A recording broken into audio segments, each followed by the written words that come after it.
عاصم منیر یہ بھائی سوال کرتے ہیں کہ محترم کیا ہر رکعت میں ایک سورت پڑھی جائے تو کیا نماز ہو جاتی ہے؟ مثال کے طور پر اگر فرض نماز پڑھ رہے ہیں، ظہر کی نماز پڑھ رہے ہیں یا عصر کی نماز پڑھ رہے ہیں یا مغرب کی یا عشاء کی، اس طرح اگر ہر رکعت میں ایک سورت پڑھی جائے تو کیا نماز ہو جائے گی؟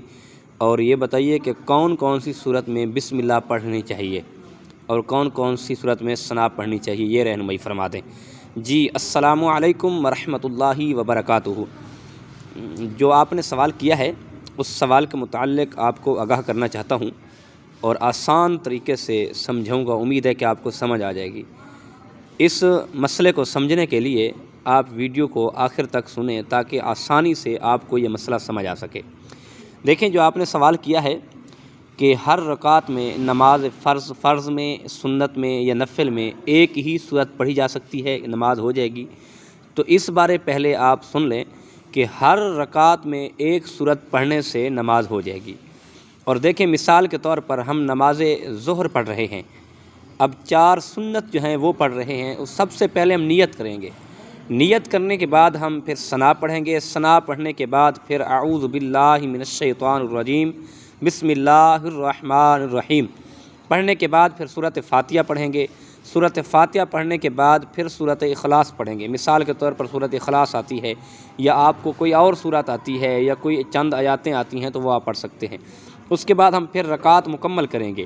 ایک رکعت جب مکمل ہو جائے گی، جب دوسری رکعت کے لیے ہم کھڑے ہوں گے تو ہم سب سے پہلے بسم اللہ الرحمن الرحیم پڑھیں گے، اس کے بعد سورۃ فاتحہ اور سورۃ اخلاص پڑھیں گے۔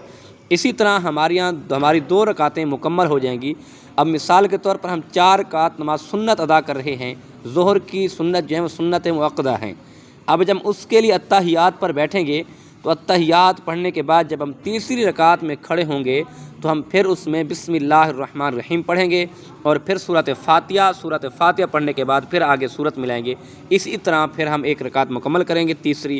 جب چوتھی رکعت میں کھڑے ہوں گے تو اس میں بھی بسم اللہ پڑھیں گے، پھر سورۃ فاتحہ اور سورۃ اخلاص یعنی آگے والی سورت پڑھیں گے۔ تو اسی طرح ہم مکمل کریں گے۔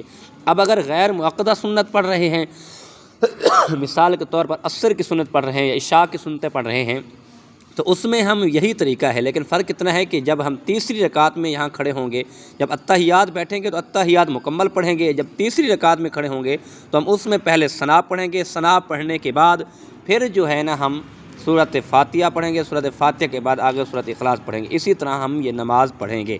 اور اس کے بعد دوسرا جو آپ نے یہ سوال کیا ہے کہ کون کون سی صورتوں میں ثنا پڑھا جاتا ہے، وہ یہی آپ کو میں نے بتا دیا ہے ثنا پڑھنے کا، اور اس کے بعد یہ نماز پڑھنے کا طریقہ ہے۔ فرض میں بھی یہی ہے، لیکن فرض نماز مثال کے طور پر ہم ظہر کے 4 فرض پڑھ رہے ہیں تو اس میں ہم 2 رکعت میں سورت ملائیں گے، سورۃ فاتحہ کے بعد مثال کے طور پر سورۃ اخلاص ملائیں گے، لیکن آخری 2 میں فقط سورۃ فاتحہ پڑھیں گے، اور اس طرح ہم اپنی نماز کو مکمل کریں گے۔